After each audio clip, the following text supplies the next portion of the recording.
Macmillan Audio presents White House Diary by Jimmy Carter. Read for you by Jimmy Carter and Boyd Gaines.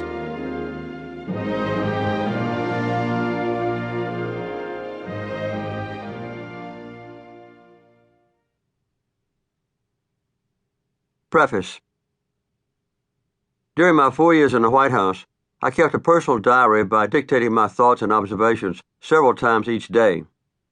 Some days I kept notes and dictated later. When time permitted, my secretary, Susan Clown, would type the notes and file the pages in large binders.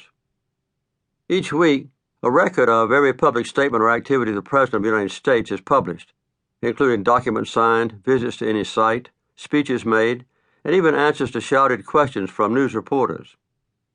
When dictating entries to my diary, I tended to ignore this public record and intertwined my personal opinions and activities with a brief description of the official duties I performed. Readers should remember that I seldom exercised any restraint on what I dictated because I did not contemplate the more personal entries ever being made public. When my opinions of people changed, for instance, I did not go back and amend the entries. Except for a few entries, I never examined these typed notes until February 1981, when Rosa and I unpacked our belongings after returning to our home in Plains, Georgia. I was surprised to find 21 large volumes of double-spaced text, a total of more than 5,000 pages.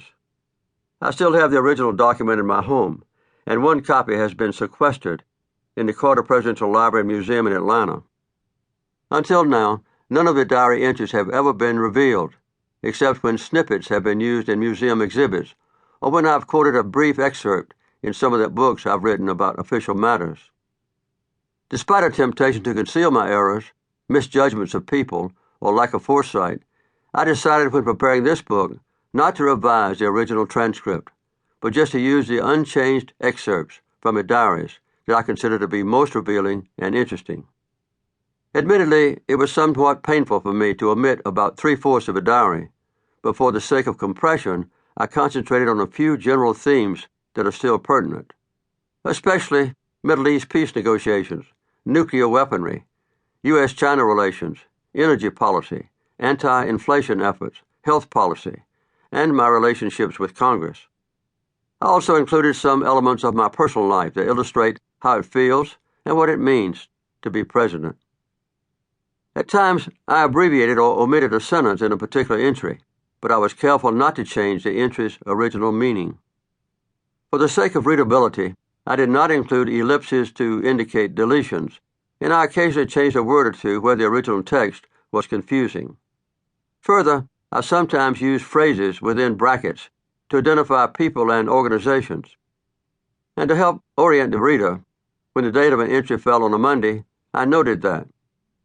I also decided to make the entire diary available, including my detailed handwritten notes, at the Carter Presidential Library in the near future for scholars, journalists, historians, or others who might wish to explore more deeply some events of those 4 years.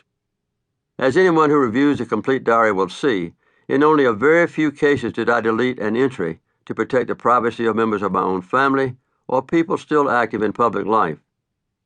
To supplement this diary, of course, all my official and public activities are available from the U.S. Government Printing Office in 9 volumes entitled Public Papers of the President of the United States, Jimmy Carter, 1977 to 1981.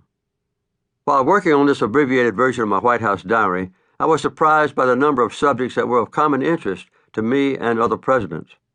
Throughout this book, I wrote explanatory notes to help the reader understand the context of the entries, bring to life the duties of a president, offer insights into a number of the people I worked with, and point out how many of the important challenges remain the same. At times, we presidents have reacted to similar events in much the same way. At other times, we've responded quite differently. In presenting this annotated diary, my intention is not to defend or excuse my own actions or to criticize others, but simply to provide, based on current knowledge, an objective analysis of differences. Whenever possible, I attempt to articulate what lessons I learned and offer my own frank assessment of what I